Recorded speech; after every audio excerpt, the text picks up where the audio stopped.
নমস্কার বন্ধুরা, আমি সাথী। আজ আবার চলে এসেছি আপনাদের সামনে একটি নতুন গল্প নিয়ে। প্রেমেন্দ্র মিত্রের লেখা তেলানোপতা আবিষ্কার। শুনতে থাকুন গল্পটি শেষ অবধি।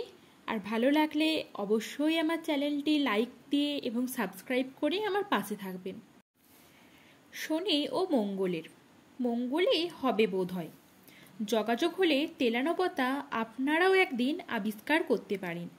হঠাৎ কাজকর্মে মানুষের ভিড়ে হাঁপিয়ে ওঠার পর যদি হঠাৎ দুদিনের জন্য ছুটি পাওয়া যায়, আর যদি কেউ এসে ফুসলানি দেয় যে কোনো এক আশ্চর্য সরোবরে পৃথিবীর সবচেয়ে সরলতম মাছেরা এখনও তাদের জলজীবনের প্রথম বর্ষিতে হৃদয়বিদ্ধ করবার জন্য উদ্গ্রীব হয়ে আছে, আর জীবনে কখনো কয়েকটা পুঁটি ছাড়া অন্য কিছু জল থেকে টেনে তোলার সৌভাগ্য যদি আপনার না হয়ে থাকে, তাহলে হঠাৎ একদিন তেলানোপতা আপনিও আবিষ্কার করতে পারেন। তেলানোপতা আবিষ্কার করতে হলে একদিন বিকেলবেলার পড়ন্ত রোদে জিনিসে মানুষে ঠাসাঠাসি একটা বাসে গিয়ে আপনাকে উঠতে হবে। তারপর রাস্তার ঝাঁকানির সঙ্গে মানুষের গুঁতো খেতে খেতে ভাদ্রের গরমে ঘামে ধুলোয় চটচটে শরীর নিয়ে ঘন্টা দুয়েক বাদে রাস্তার মাঝখানে নেমে পড়তে হবে আচমকা। সামনে নিচু একটা জলার মতো জায়গার উপর দিয়ে ঘড়ঘড় শব্দে বাসটি চলে গিয়ে ওধারে পথের বাঁকে অদৃশ্য হবার পরে দেখবেন সূর্য এখনো না ডুবলেও চারিদিক ঘন জঙ্গলে অন্ধকার হয়ে এসেছে। কোনো দিকে চেয়ে জনমানব দেখতে পাবেন না। মনে হবে পাখিরাও যেন সভয়ে সে জায়গা পরিত্যাগ করে চলে গিয়েছে। একটা স্যাঁতস্যাঁতে ভিজে ভাবসা আবহাওয়া টের পাবেন। মনে হবে নিচের জলা থেকে একটু ক্রোড়কুণ্ডলিত জলীয় অভিশাপ ধীরে ধীরে অদৃশ্য ফনা তুলে উঠে আসছে। বড় রাস্তা থেকে নেমে সেই ভিজে জলার কাছেই গিয়ে দাঁড়াতে হবে আপনাকে। সামনে ঘন জঙ্গলের ভিতর দিয়ে মনে হবে একটা কাদা জলের নালা কে যেন কেটে রেখেছে।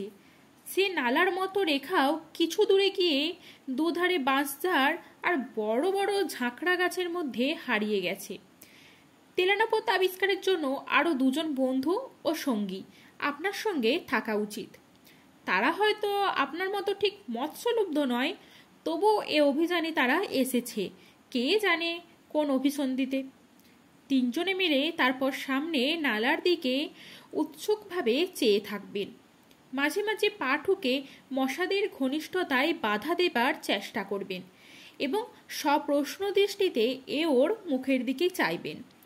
খানিক বাদে পরস্পরের মুখও আর ঘনায়মান অন্ধকারে ভালো করে দেখা যাবে না। মশাদের ঐক্তান আরও তীক্ষ্ণ হয়ে উঠবে। আবার বড় রাস্তায় উঠে ফিরতি কোনো বাসের চেষ্টা করবেন কিনা যখন ভাবছেন, তখন হঠাৎ সেই কাদা জলের নালা যেখানে জঙ্গলের মধ্যে হারিয়ে গিয়েছে সেখান থেকে অপরূপ একটি শ্রুতি বিস্ময়কর আওয়াজ পাবেন। মনে হবে বোবা জঙ্গল থেকে কে যেন অমানসিক এক কাঁকড়া নিকড়ে বার করছে। সে শব্দে আপনার কিন্তু প্রতীক্ষায় চঞ্চল হয়ে উঠবেন। প্রতীক্ষাও আপনাদের ব্যর্থ হবে না। আবছা অন্ধকারে প্রথমে একটি ক্ষীণ আলো দুলতে দুলতে দেখা যাবে ও তারপর একটি গরুর গাড়ি জঙ্গলের ভিতর থেকে নালা দিয়ে ধীর মন্থর দোদুল্যমান গতিতে বেরিয়ে আসবে। যেমন গাড়িটি তেমন গরুগুলি। মনে হবে পাতালের কোনো বামনের দেশ থেকে গরুর গাড়ির এই ক্ষুদ্র সংক্ষিপ্ত সংস্করণটি বেরিয়ে এসেছে। বৃথা বাক্য ব্যয় না করে গরুর গাড়ির ছয়ের ভিতর তিনজনে কোনো রকমে প্রবেশ করবেন ও তিনজোড়া হাত পা এবং তিনটি মাথা নিয়ে স্বল্পতম স্থানে সর্বাধিক বস্তু কিভাবে সংস্থাপিত করা যায় সে সমস্যার মীমাংসা করবেন। গরুর গাড়িটি তারপর যে পথে এসেছিল সেই পথে অথবা নালায় ফিরে চলতে শুরু করবে। বিস্মিত হয়ে দেখবেন ঘন অন্ধকার, অরণ্য যেন সংকীর্ণ। একটু সুড়ঙ্গের মতো পথ সামনে একটু একটু করে উন্মোচন করে দিচ্ছে। প্রতি মুহূর্তে মনে হবে কালো অন্ধকারের দেওয়াল বুঝি অভেদ্য, কিন্তু তবু গরুর গাড়িটি অবিচলিতভাবে ধীর মন্থর গতিতে এগিয়ে যাবে। পায়ে পায়ে পথ যেন ছড়িয়ে ছড়িয়ে।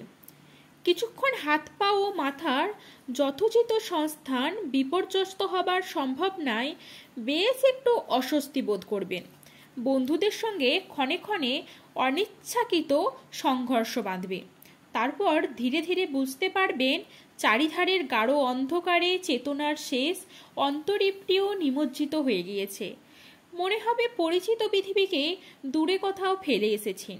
অনুভূতিহীন কুয়াশাময় এক জগৎ শুধু আপনার চারিধারে। সময় সেখানে স্তব্ধ, স্রোতহীন, সময় স্তব্ধ। সুতরাং এ আচ্ছন্নতা কতক্ষণ ধরে যে থাকবে বুঝতে পারবেন না। হঠাৎ এক সময় উৎকট এক বাদ্য ঝনঝনায় জেগে উঠে দেখবেন ছইয়ের ভিতর দিয়ে আকাশের তারা দেখা যাচ্ছে এবং গাড়ির গাড়োয়ান থেকে থেকে উৎসাহে একটি ক্যানেস্তারা বাজাচ্ছে। কৌতূহলে হয়ে কারণ জিজ্ঞাসা করলে গাড়োয়ান নিতান্ত নির্বিকারভাবে আপনাকে জানাবে, আজ্ঞে ওই শালার বাঘ খেদাতে। ব্যাপারটা ভালো করে হৃদয়ঙ্গম করার পর মাত্র ক্যানেস্তারা নিনাদে ব্যাঘ্র বিতরণ সম্ভব কিনা কম্পিত কণ্ঠে এ প্রশ্ন আপনি উত্থাপন করবার আগেই গাড়োয়ান আপনাকে আশ্বস্ত করার জন্য জানাবে যে বাঘ মানে চিতাবাঘ মাত্র, এবং নিতান্ত ক্ষুধার্ত না হলে এই ক্যানেস্তারা নিনাদে তাকে তফাৎ রাখবার জন্যে যথেষ্ট। মহানগরী থেকে মাত্র 30 মাইল দূরে ব্যাঘ্র সংকুল এরকম স্থানের অস্তিত্ব কি করে সম্ভব? আপনি যতক্ষণ চিন্তা করবেন ততক্ষণে গরুর গাড়ি বিশাল একটি মাঠ পার হয়ে যাবে। আকাশে তখন কৃষ্ণপক্ষের বিলম্বিত ক্ষয়িত চাঁদ বোধহয় উঠে এসেছে। তারই স্তিমিত আলোয় আবছা বিশাল মৌন সব প্রহরী গাড়ির দুপাশ দিয়ে ধীরে ধীরে সরে যাবে। প্রাচীন অট্টালিকার সেসব ধ্বংসাবশেষ, কোথাও একটা থাম, কোথাও একটা দেউড়ির খিলান, কোথাও কোনো মন্দিরের ভগ্নাংশ মহাকালের কাছে সাক্ষ্য দেবার ব্যর্থ আশায় দাঁড়িয়ে আছে। ওই অবস্থায় যতখানি সম্ভব মাথা তুলে বসে কেমন একটা শিহরণ সারা শরীরে অনুভব করবেন। জীবন্ত পৃথিবী ছাড়িয়ে অতীতের কোনো কুজ্ঝটিকাচ্ছন্ন স্মৃতিলোকে এসে পড়েছেন বলে ধারণা হবে। রাত তখন কত আপনি জানেন না, কিন্তু মনে হবে এখানে রাত যেন কখনো ফুরায় না। নিবিড় অনান্দি অনন্ত স্তব্ধতায় সব কিছু নিমগ্ন হয়ে আছে। জাদুঘরের নানা প্রাণীদেহ আরেকের মধ্যে যেমন থাকে।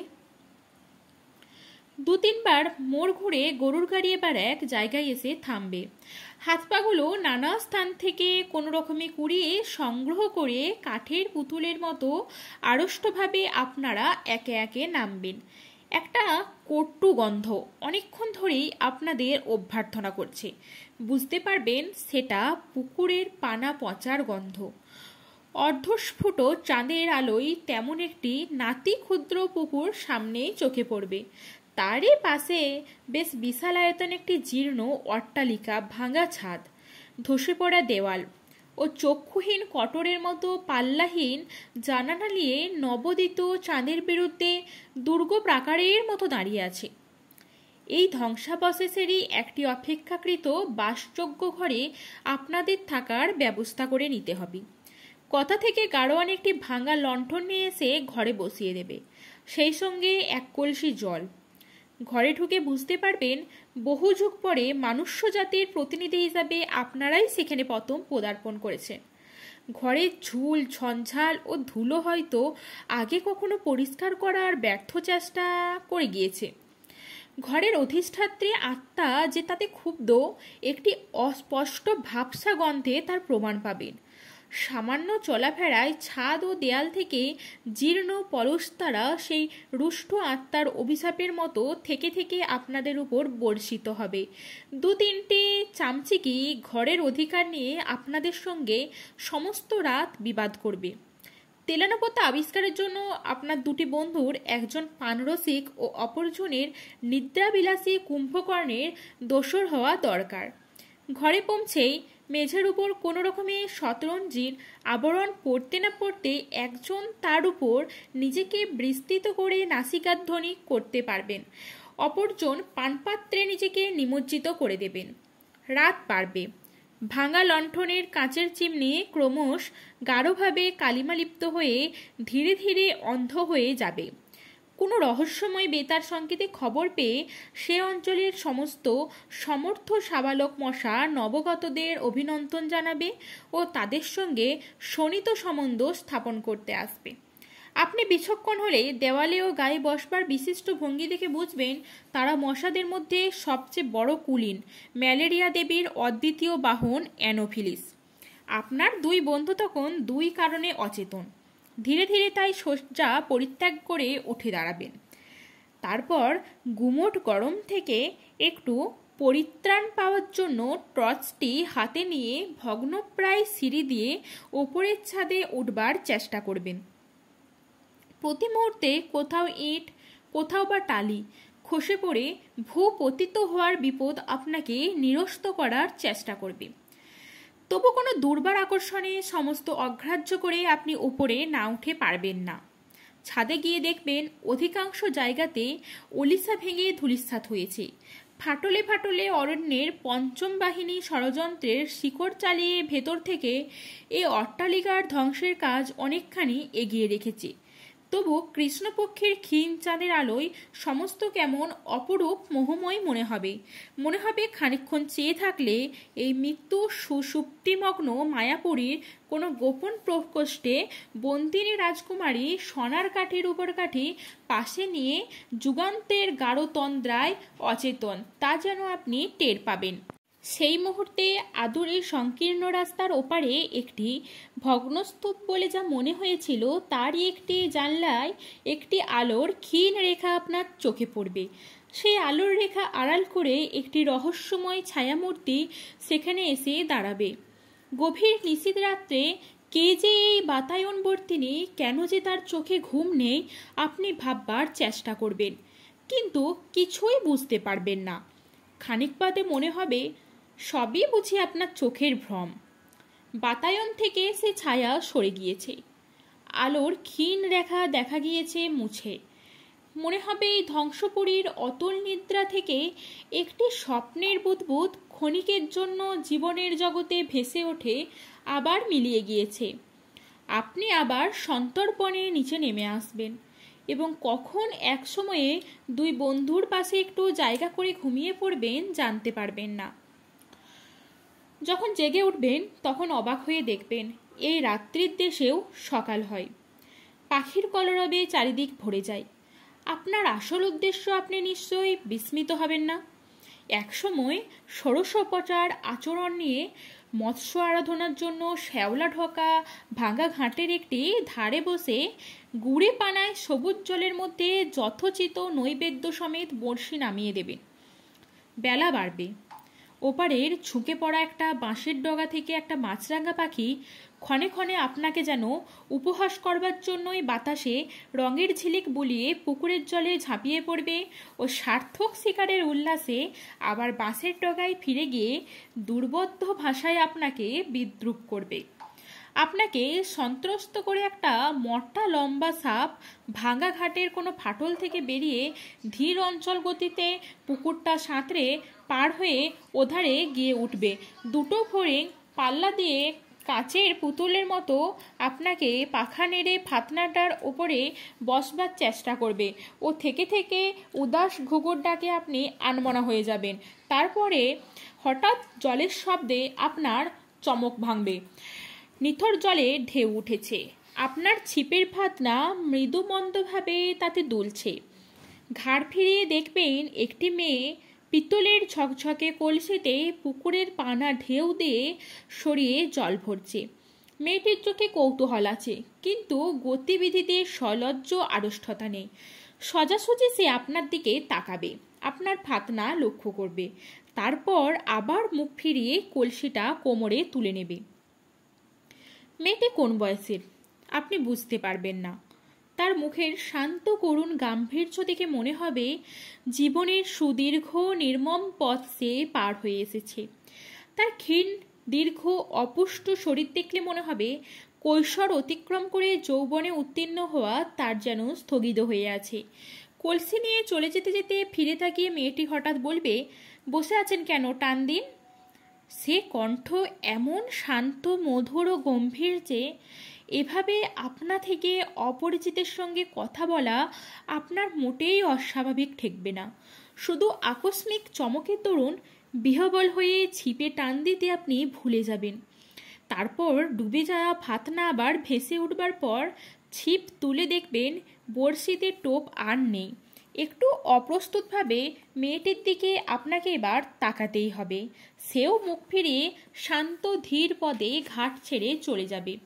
কিন্তু মনে হবে মুখ ফেরাবার চকিত মুহূর্তে একটু যেন দীপ্ত হাসির আভাস সেই শান্ত করুণ মুখে খেলে গিয়েছে। পুকুরের ঘাটের নির্জনতা আর ভঙ্গ হবে না তারপর। ওপারের মাছরাঙাটা আপনাকে লজ্জা দেবার নিষ্ফল চেষ্টা ত্যাগ করে অনেক আগেই উড়ে গিয়েছে। মাছেরা আপনাকে শক্তি সামর্থ্য সম্বন্ধে গভীর অবজ্ঞা নিয়েই বোধ হয় আর দ্বিতীয়বার প্রতিযোগিতায় নামতে চাইবে না। খানিক আগে ঘটনাটা আপনার কাছে অবাস্তব বলে মনে হবে। এই জনহীন ঘুমের দেশে সত্যি ওরকম মেয়ে কোথাও আছে? আপনি বিশ্বাস করতে পারবেন না। একসময়ে হতাশ হয়ে আপনাকে সাজ সরঞ্জাম নিয়ে উঠে পড়তে হবে। ফিরে গিয়ে হয়তো দেখবেন আপনার মৎস্য শিকার নৈপুণ্যের বৃত্তান্ত ইতিমধ্যে কেমন করে আপনার বন্ধুদের কর্ণগোচর হয়েছে। তাদের পরিহাসে ক্ষুণ্ণ হয়ে এ কাহিনী কথাই তারা শুনল জিজ্ঞাসা করে হয়তো আপনি পানরসিক বন্ধুর কাছে শুনবেন, কে আবার বলবে এইমাত্র যামিনী নিজের চোখে দেখে এলো যে। আপনাকে কৌতূহলী হয়ে যামিনীর পরিচয় জিজ্ঞাসা করতেই হবে। তখন হয়তো জানতে পারবেন যে পুকুর ঘাটের সে অবাস্তব করুণ নয়না মেয়েটি আপনার পানরসিক বন্ধুটিরই জ্ঞাতিস্থানীয়া। সেই সঙ্গে আরও শুনবেন যে দ্বীপ প্রাহরিক আহারের ব্যবস্থাটা সেদিনকার মতো তাদের ওইখানেই হয়েছে। যে ভগ্নস্তূপে গত রাত্রে ক্ষণিকের জন্য একটি ছায়ামূর্তি আপনার বিস্ময় উৎপাদন করেছিল, দিনের রূঢ় আলোয় তার শ্রীহীন জীর্ণতা আপনাকে অত্যন্ত পীড়িত করবে। রাত্রির মায়াবরণ সরে গিয়ে তার নগ্ন ধ্বংসমূর্তি এত কুৎসিত হয়ে উঠতে পারে আপনি ভাবতে পারেননি। এইটিই যামিনীদের বাড়ি জেনে আপনি অবাক হবেন।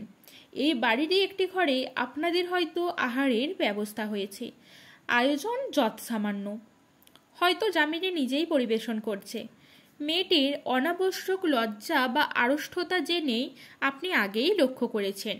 শুধু কাছ থেকে তার মুখের করুণ গাম্ভীর্য আরও বেশি করে আপনার চোখে পড়বে।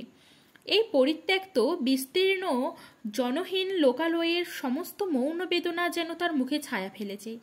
সবকিছু দেখেও তার দৃষ্টি যেন গভীর এক ক্লান্তির অতলতায়। একদিন যেন সেই ধ্বংসস্তূপেই ধীরে ধীরে বিলীন হয়ে যাবে। আপনাদের পরিবেশন করতে করতে দু চারবার তাকে তবু চঞ্চল ও উদ্বিগ্ন হয়ে উঠতে আপনি দেখবেন। উপরতলার কোনো ঘর থেকে ক্ষীণ একটা কণ্ঠ কাকে যেন ডাকছে। যামিনী ব্যস্ত হয়ে বাইরে চলে যাবে।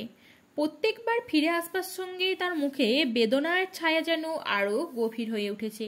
মনে হবে সেই সঙ্গে কেমন একটা অসহায় অস্থিরতা তার চোখে। খাওয়া শেষ করে আপনারা তখন একটু বিশ্রাম করতে পারেন। অত্যন্ত দ্বিধাভরে কয়েকবার ইতস্তত করে যে যেন শেষে মরিয়া হয়ে দরজা থেকে ডাকবে, একটু এখানে শুনে যাও মণিদা। মণিদা আপনার সেই পানরসিক বন্ধু। তিনি দরজার কাছে গিয়ে দাঁড়াবার পর যে আলাপটুকু হবে তা এমন নিম্ন স্বরে নয় যে আপনারা শুনতে পাবেন না। শুনবেন যামিনী অত্যন্ত কাতর স্বরে বিপন্নভাবে বলছে, মা তো কিছুই শুনছেন না। তোমাদের আসার খবর পাওয়া অবধি কি যে অস্থির হয়ে উঠেছে কি বলবো। মনে একটু বিরক্তির স্বরে বলবে, ও সেই খেয়াল এখনো নিরঞ্জন এসেছে ভাবছেন বুঝি? হ্যাঁ, কেবলই বলছেন সে নিশ্চয়ই এসেছে, শুধু লজ্জায় আমার সঙ্গে দেখা করতে পারছে না। আমি জানি, তাকে ডেকে দে। কেন তুই আমার কাছে লুকোচ্ছিস? কি যে আমি করব ভেবে পাচ্ছি না। অন্ধ হয়ে যাবার পর থেকে আজকাল এত অধৈর্যতা বেড়েছে যে কোনো কথা বোঝালে বোঝে না। রেগে মাথা ঘুরে এমন কাণ্ড করেন যে তখন ওর প্রাণ বাঁচানো দায় হয়ে ওঠে। এ তো বড় মুশকিল দেখছি। চোখ থাকলেও না হয় দেখিয়ে দিতাম যে যারা এসেছে তাদের কেউ নিরঞ্জন নয়। ওপর থেকে দুর্বল অথচ তীক্ষ্ণ ক্ষুদ্র কণ্ঠে ডাকটা এবার আপনারিও শুনতে পাবেন। যামিনী এবার কাতর কণ্ঠে অনুনয় করবে, তুমি একবারটি চলো মণিদা, যদি একটু বুঝিয়ে সুঝিয়ে ঠান্ডা করতে পারো। আচ্ছা তুই যা, আমি আসছি। মনি এবার ঘরে ঢুকে নিজের মনেই বলবে, আচ্ছা জ্বালা হয়েছে, যা হোক। বুড়ির হাত পা পড়ে গেছে, চোখ নেই, তবু বুড়ি পণ করে বসে আছে, কিছুতেই মরবে না। ব্যাপারটা কি এবার আপনারা হয়তো জানতে চাইবেন। মনি বিরক্তির স্বরে বলবে, ব্যাপারটা আর কি, নিরঞ্জন বলে ওর দূরসম্পর্কের এক বোনপোর সঙ্গে ছেলেবেলায় যামিনীর সম্বন্ধ উনি ঠিক করেছিলেন। বছর চারেক আগেও সে ছোকরা এসে ওকে বলে গিয়েছিল বিদেশের চাকরি থেকে ফিরে ওর মেয়েকে সে বিয়ে করবে। সেই থেকে বুড়ি এই অজগরপুরীর ভেতর বসে আছে আর আশায় দিন গুনছে। আপনি নিজে থেকে এবার জিজ্ঞাসা না করে আর পারবেন না, নিরঞ্জন কি এখনো বিদেশে থেকে ফেরেনি? আরে সে বিদেশে গিয়েছিল, কবে যে ফিরবে? নেহাত বুড়ির আঁচড়বান্দা বলে তাকেই ধাপ্পা দিয়ে গিয়েছিল। এমন ঘুটেকুড়ুনির মেয়েকে উদ্ধার করতে তার দায়ে পড়েছে। সে কবে বিয়ে থা করে দিব্যি সংসার করছে।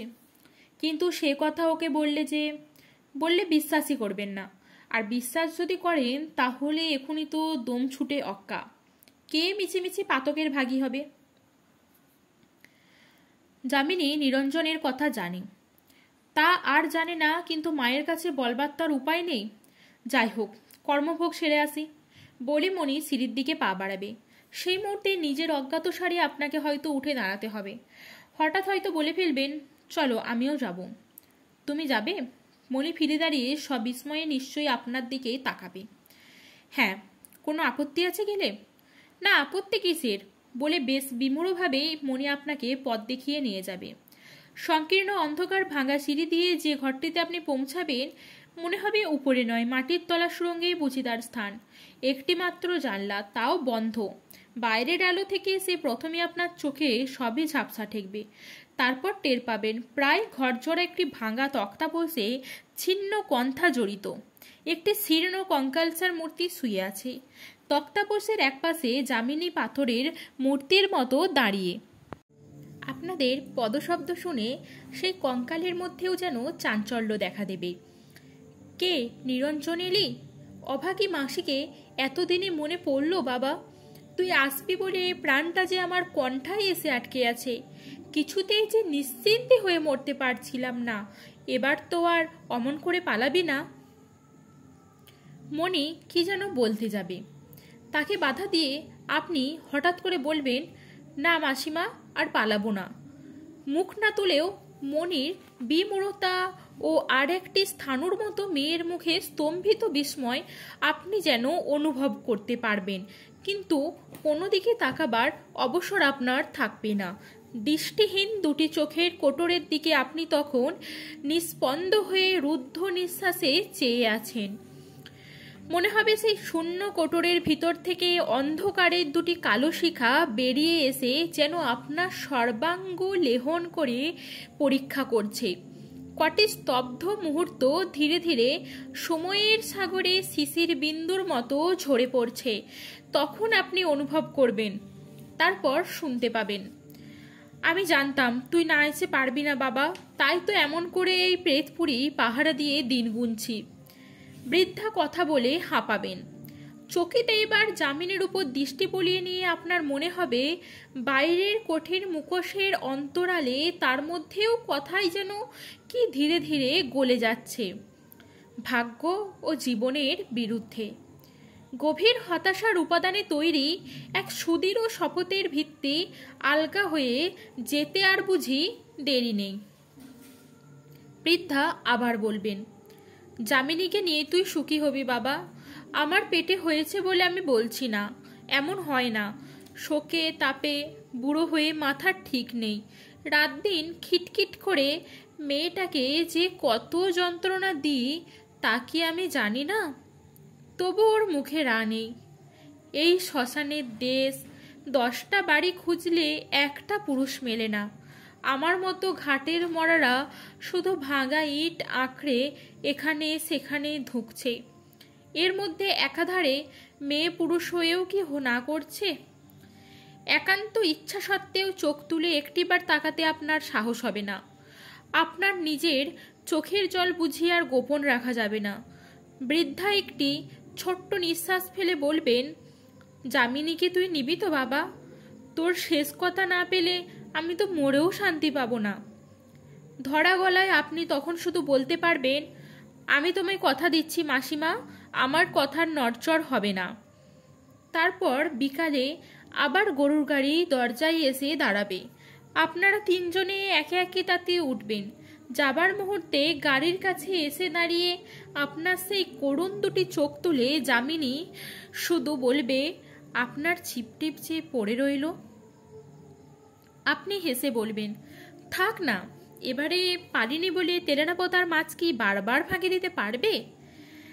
যামিনী মুখ ফিরিয়ে নেবে না, ঠোঁট থেকে নয়, মনে হবে তার চোখের ভিতর থেকে মধুর একটি সকৃতজ্ঞ হাসি শরতের শুভ্র মেঘের মতো আপনার হৃদয়ের দিগন্ত স্নিগ্ধ করে ভেসে যাচ্ছে। গাড়ি চলবে। কবে 100 না 150 বছর আগে প্রথম ম্যালেরিয়ার মড়কের এক দুর্বার বন্যা তেলেনাপোতাকে চলমান জীবন্ত জগতের এই বিস্মৃতিকালীন বিলীন ভ্রান্তে ভাসিয়ে এনে ফেলে রেখে গিয়েছিল।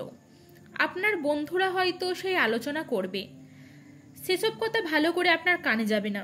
গাড়ির সংকীর্ণতা আর আপনাকে পীড়িত করবে না, তার চাকার একঘেয়ে কাঁদুনি আর আপনার কাছে কর্কশ লাগবে না।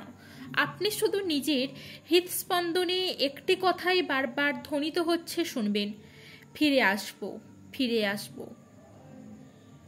মহানগরীর জনাকীর্ণ আলোকোজ্জ্বল রাজপথে যখন এসে পৌঁছাবেন, তখন আপনার মনে তেলানাপোতার স্মৃতি সুদূর অথচ অন্তরঙ্গ একটি তারার মতো উজ্জ্বল হয়ে আছে। ছোটখাটো বাধা বিলম্বিত কটি দিন কেটে যাবে। মনের আকাশে একটু করে কুয়াশা জমেছে কিনা আপনি টের পাবেন না।